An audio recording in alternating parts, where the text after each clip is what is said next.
I am Komla Adam. We're grateful you could join us. Now, 245 buses imported by government in 2016 have been grounded. The buses were imported to implement the urban transport system to improve public transportation in the country. JoyNews investigation reveals the buses and the infrastructure to run them have cost the nation more than 740 million cedis, but the program has stalled.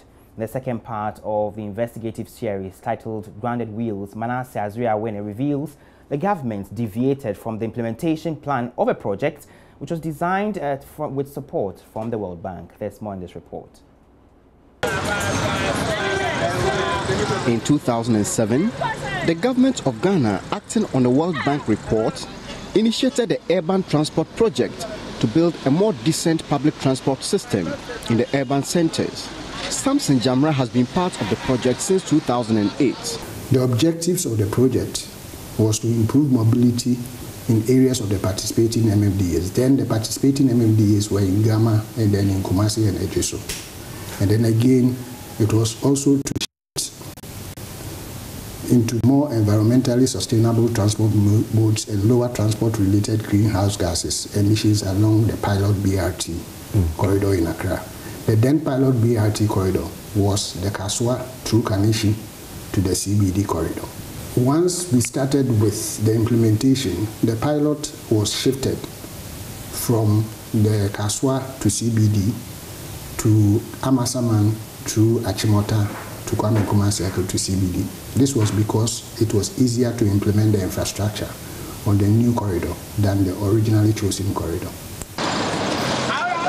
A private legal practitioner and transportation consultant, David Ofosudote, says the need for an urban transport system came earlier than the 2005 report, which started a current transport project. I actually worked on a World Bank assignment which looked at poverty worldwide. And Ghana was one of the case countries for poverty. And we worked under a team leader called Professor Nambia. And I led the team on mobility needs of the poor. So what we looked at was how do poor people move around? And among other things, we looked at walking paths around Accra, bicycle paths, people who use all kinds of travel to work. So people who, for example, sit in the buckets of vehicles, they load them like sardines, for want of a better word, to go to work. And all those issues, and then we traced where they originate to where they end. So you will notice that if you take about the fact that at that time about 63% of all trips to the Central Business District were emanating from the periphery. And of this, a huge percentage of people of about 50 to 60% were classified as poor. In other words, they fell below a specified poverty line in Ghana.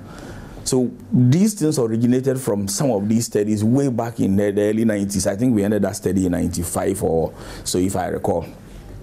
And the idea was to look at how do you help the poor increase their mobility to be able to access the socioeconomic development activities, which included, for example, developing bicycle paths.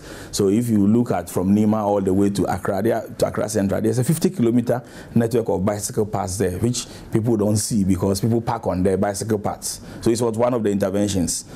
In 2016, President John Mahama commissioned the urban transport system, a compromised form of the bus rapid transit. The legal entity created to manage what became known as the Ayalolo bus system is the Greater Accra Passenger Transport Executive, GAPTE, headed by Samson Jamra. The project was broken down into 5 components. Component 1 was the institutional development component. That was $14.5 million was allocated to that component.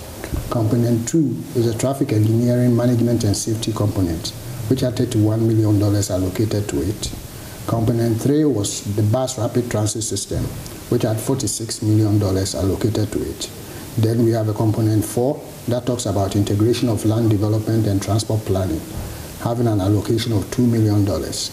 And then we have the project outcome and monitoring being allocated $1.5 billion. 68 buses were deployed to run the Tudu-Ofanko route. However, after nearly 2 years of operation, the system ran into challenges. We started services in December 2016, and in December 2016 we had deployed only 25 of the buses. At that point in time, we were carrying on a daily basis 3,000 passengers.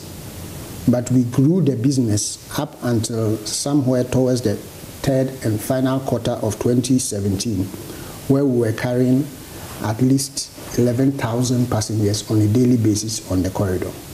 However, this declined consistently from that until currently we are doing close to 4,000, 5,000 passengers on a daily basis, which is exacerbating the cash flow challenges that we currently have. Okay. Now, this situation arose simply because at the peak of our performance, we had access to our dedicated facilities because we had rigorous enforcement in place. But somehow the enforcement was reduced, and getting back onto the corridor in terms of ensuring that people obey the rules of the road space has been a big challenge. If you use the corridor currently, you realize that the informal operations does not even allow us access to our stops, etc., and to our dedicated lanes, all leading to the fact that our journey times are far higher than what we had anticipated. The government imported a total of 245 buses for the Ayalolo project. Some of these buses have not moved since they came into the country in 2016. Those which were used for the pilot project have also been grounded. The design of the Amasaman corridor required the use of 85 buses for the pilot. Each of the Marco Polo low-entry city buses cost $251,600. Making a total of $61,642,000 US. Together with the cost of developing the infrastructure, the project has cost Ghana more than $151 million US, or 742 million Ghana cedis. Out of this, only $7 million is a grant from the Global Environmental Fund. The rest are loans. The World Bank financed the infrastructural components of the project from 2008 to 2015. When JoyNews wrote to the bank for comments, the World Bank said it rated the implementation of the project as unsatisfactory. In an email to JoyNews, the World Bank said, in the post-completion assessment of the project, the bank rated the implementation performance unsatisfactory. The procurement of the buses by the government represented a deviation from the original plan of establishing a limited competitive regime for public transport operations along major routes. The project envisaged that the private sector operators would be responsible for providing the specified quality of buses for operations alongside designated routes based on the route license issued by the regulator. Government intervention of purchasing buses meant that the element of private sector initiative and investment in passenger transport in the bid to improve mobility is lost. David Ofosudote tells JoyNews there are enough lessons in the past that make government involvement in buying the buses problematic. We had the Omnibus Service Authority under the Omnibus Licensing Decree of 74, under which the district assemblies or the then local government entities were to have cordoned areas to operate these omnibus services. It didn't quite work. City Express was introduced, or omnibus services was introduced. In fact, omnibus came before City Express, then MMT, then we have the Ayalolo and all the rest. So these are all interventions. But the lessons of the past should have told everybody that the proper way to intervene in this is to introduce some commercial element in it, and then you regulate the fare prices in such a way that the poor can afford, and you license the routes which they use so that they are restricted to those routes where you know that these routes link to the mobility, accessibility of socioeconomic activities by the poor. The World Bank says the business case that emerged assessed 80 buses as the initial requirement. However, the government bought 245, more than 3 times the number. The Ayalolo, in its operation of the 68 buses, has accumulated a debt of 12 million Ghana cedis. Now, it needs an amount of 20 million cedis to begin operations. But there's still a hurdle to scale, even if it gets the money. Our investigation revealed that interferences from politicians and government officials is the reason Ayalolo could not deal with trotro drivers who parked and loaded at dedicated Ayalolo bus lanes and bus stops. Until a solution is found, the buses will continue to waste away, and Ghana will continue to pay the loans with interest. For Joy News, Manasseh Azure Arena reporting. Now, let's take some more on this particular story, because the first part of a series on Grounded Wheels detailed how Maslock procured some 350 vehicles for the GPRTU at an inflated cost of 18 million cedis. Now, you recall the procurement experts spoke, about this particular issue, and, the core of the Ayalolo bus story as follows: that one Marco Polo low-entry city bus cost some $251,600. Also, 245 buses amount to $61,642,000. Also, building of the infrastructure for the bus rapid transit project costs $51 million, which is some 740 million cedis. Now, apart from the $7 million grant for the projects, the rest are loans. And with all the buses grounded, it means the taxpayer is losing, of course, because we are expected to pay back those loans with interest. And so that's the explanation for that. Well, let's explore the aspect of causing financial loss to the state in cases such as these. And I've been joined via the telephone by Dr. Roger Cranting, who is the advisor at the Commonwealth Africa Anti-Corruption Center. Thank you very much, sir, for your time. What do you make of what I call wasteful spending? Yeah, thank you for having me. Having looked at the case as it is, it seems to me that it bears a textbook case of corruption, actually. The point being made here is that first you have inflated prices. Two, you have what they call ghost payment. That means government making payment for goods that were not delivered. And then you also have cases where even payment of duties and taxes that were levied were not paid to the revenue service. So basically, this is a serious hallmark or textbook case of corruption. So moving forward, say, how can we, it's already been caused, what should be the way forward to dealing with this as we have it now? Yes, I'm sure every Ghanaian knows that this kind of cases are not surprising at all. It has been Ghana history has been littered with these kinds of procurement breaches, which is a serious leakage to our economy. A growing economy like Ghana, we need all this money to prosecute or to deliver a developmental project. So I think the government should take it seriously, first and foremost. I don't believe that these vehicles that are gathering weeds and left unattended should be allowed to do that. After all, it's a state money, and therefore we should make the best use of the worst situation. Two, I think that we should put in place, we have enough procurement laws in our country. What we don't have is the implementation of these laws. I think we should make sure that we enforce these laws so that it becomes a deterrent to anybody who wants to indulge in these kinds of corrupt practices. Otherwise, we're not going to go anywhere. I definitely think that we shouldn't allow this thing to continue. Otherwise, we're going to, everybody is talking about financial loss to the state. What are we doing about it? I think that we should take a serious view about these things to curtail it. Otherwise, it's not going to augur well for our country's developmental agenda at all. You talk about taking a serious view about these developments, but how do we as a people ensure they do not recur? Because there are precedents of some of these cases anyway.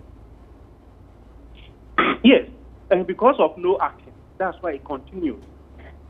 I from where I sit, I've seen countries who have experiences in these things. Just last week, a minister of state in Botswana was arrested at the port, at the harbor, when he was returning from a foreign trip because of corruption. Now, corruption will happen, it's part of human nature, but the way you deal with it is the way that will make people stop the corruption. We in Ghana, we are not dealing with the corruption as we should, and that's why it continues. Countries are dealing with it, and that's why they are doing better than us. So my point is that we should take action.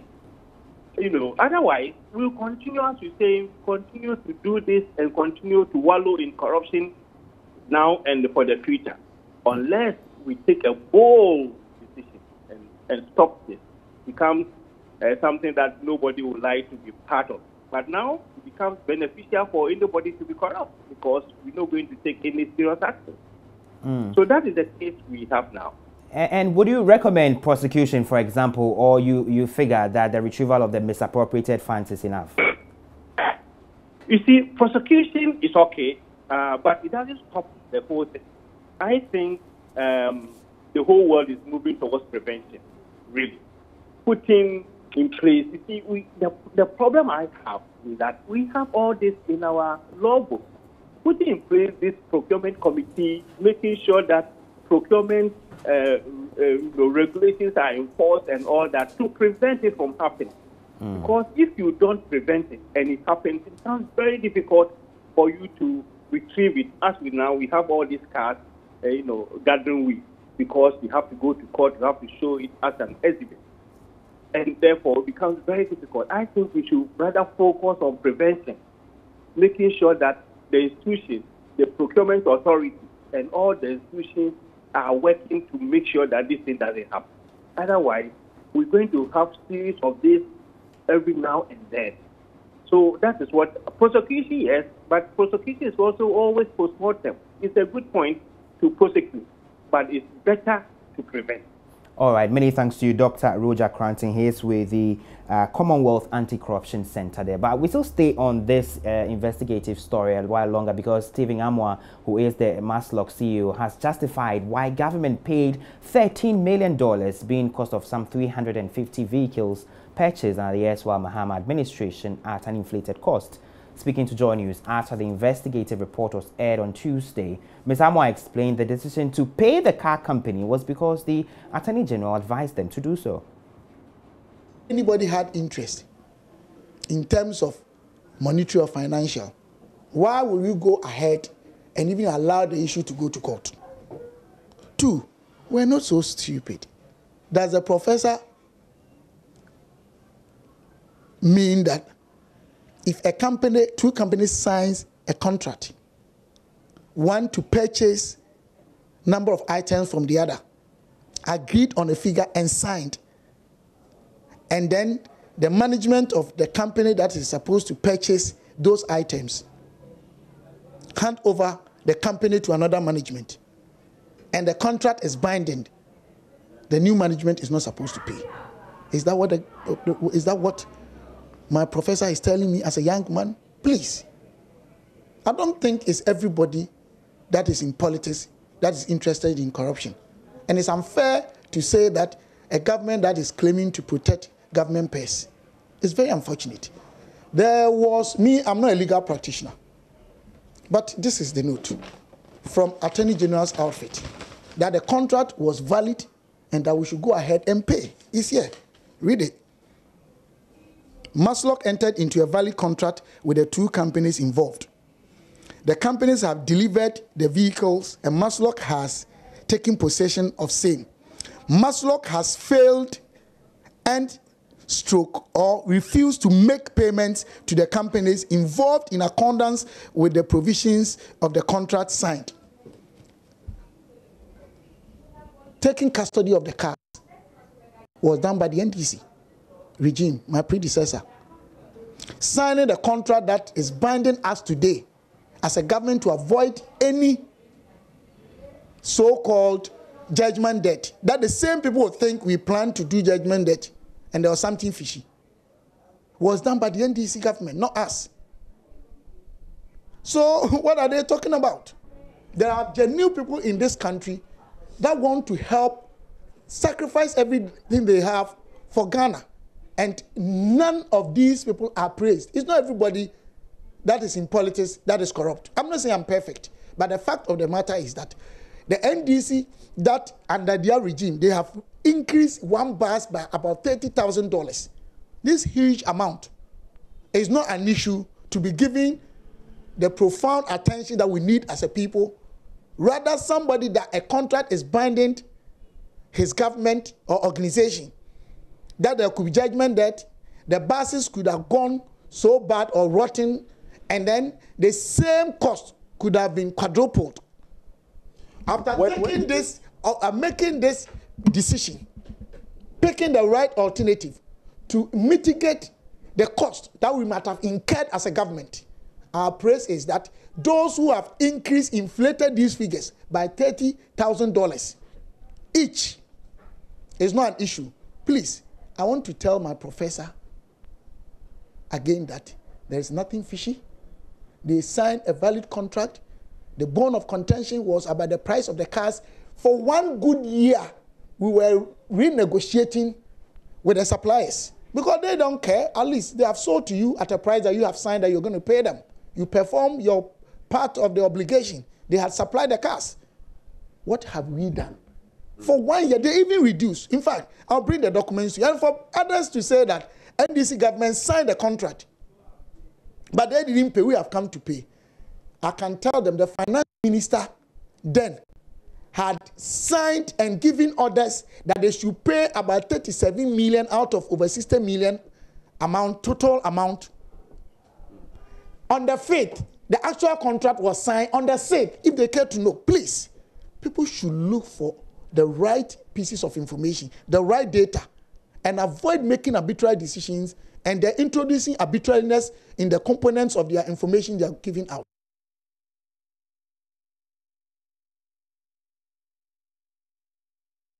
So you heard the CEO of Maslock, Stephen Amwa, speaking there, and for purposes of context, he was referring to a reaction by the chairman of NDPC, Professor Day, on the Super Morning Show.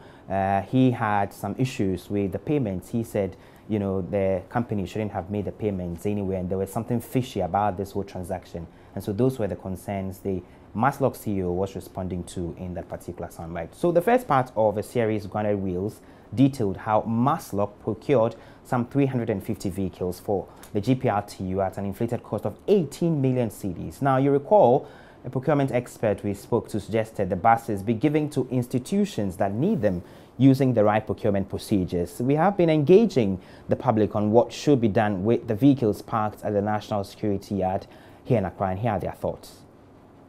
Well, I think the buses should be given to the senior high schools because they lack buses, and most of the times you see people from different places. Somebody from Winneba will be attending a school in, let's say, Accra, and this is really bad. Taking car or boarding a car with their own money and all that is very, very bad. They should auction them or give them out. They should auction them to the public. They should select maybe people in authority who are yet to receive some benefits from the government.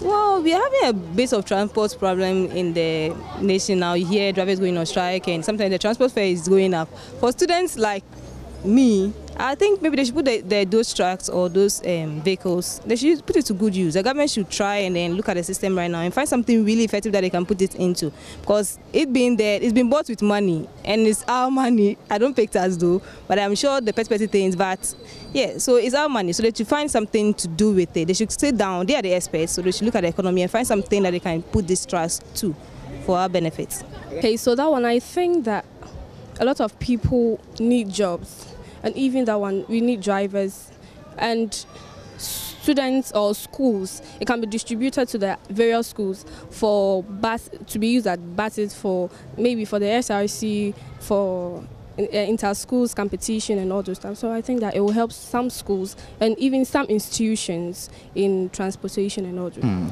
It's rather unfortunate. If only the government of the day purchased it on behalf of the GPRTU or to purchase it for the GPRTU, I think there can be a way to reduce the price in a way or the other that will help, something like a mutual relationship, something that will help both the GPRT and then the government of the day, since they are all working in hand for the people or for the benefit of the society. So it calls for investigation. They should investigate into how the procurement was made and see if the prices were quoted right or not. That is what should be done.